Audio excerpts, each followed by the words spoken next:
اسی لیے فرمایا گیا کہ قولوا قولا سدیدا۔ ایک مرتبہ ایسے موقع پر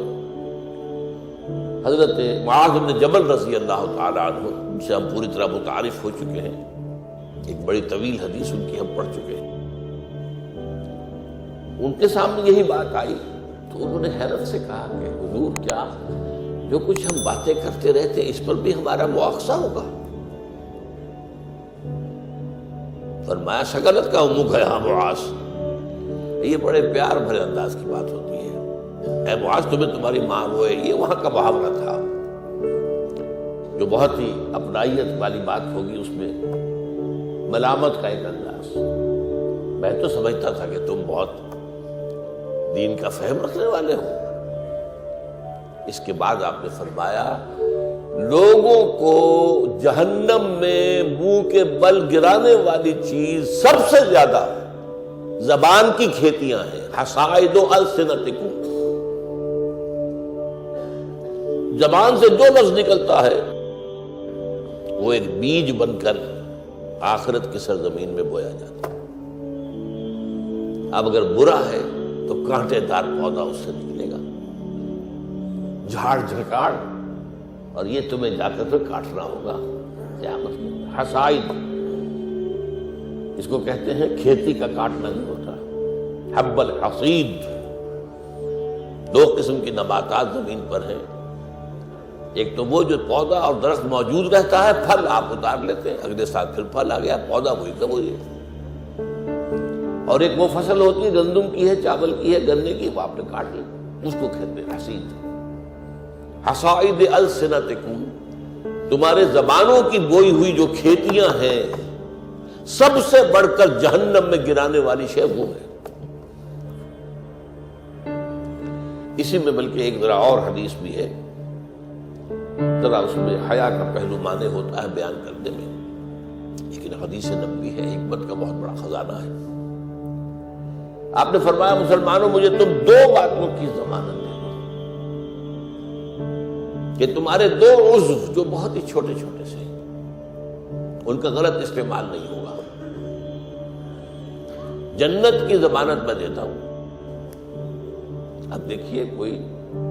2 من وزن ہے، 1.5 من ہے، 2 من سے بھی زائد ہے، اب اس میں 2 عضو ہیں، ایک زبان اور ایک شرمگاہ،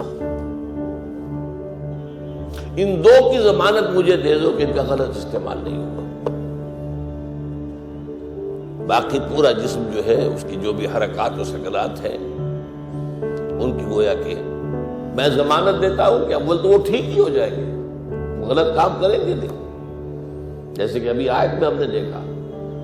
یا ایھا الذین آمنوا اتقوا اللہ وقولوا قولا سدیدا یصلح لکم اعمالکم، یہ کلام جو ہے شرطیہ ہے، اگر تم یہ کرو گے تو اللہ تعالیٰ تمہارے سارے اعمال درست کر دے گا،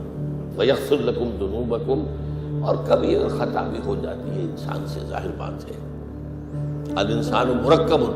من النسیان والخطا، تو اللہ معاف کر دے گا۔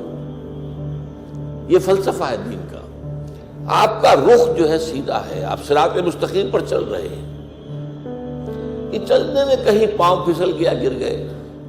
پھر فوراً اٹھے پھر چلے، تو اللہ معاف فرماتا ہے ان چیزوں۔ لیکن زندگی کا رخ ہی ٹیڑھا ہو گیا، اب تو معاملہ بالکل برعکس ہو گیا،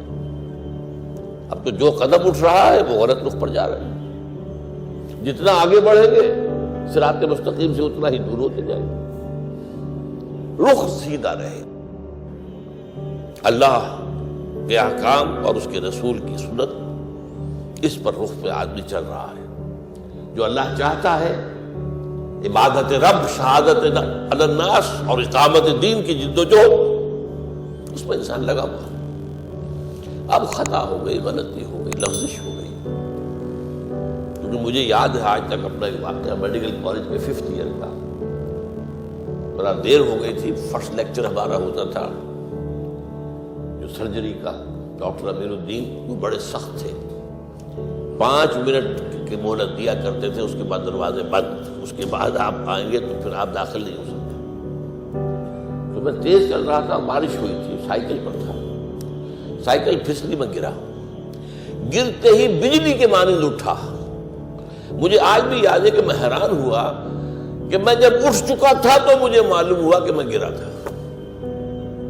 یہ ایک کیفیت ہوتی ہے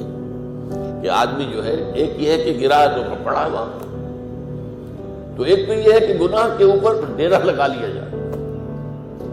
ایک یہ ہے کہ گناہ ہوئے فوراً اٹھے، جس کو سورہ نساء میں کہا گیا ہے ثم یتوبون من قریب، فوری طور پر اگر توبہ کر لیں تو اللہ تعالیٰ لازماً انما التوبۃ علی اللہ للذین یعملون السیئات ثم یتوبون من قریب،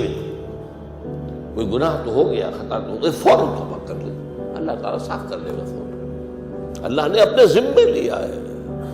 اپنے اوپر لازم کر لیا ہے۔ تو اس اعتبار سے حضور نے فرمایا کہ یہ دو اعضاء ہیں، ان کی ضمانت مجھے دے دو، ان کا استعمال غلط نہیں ہوگا تو جنت کی ضمانت مجھ سے لے لو۔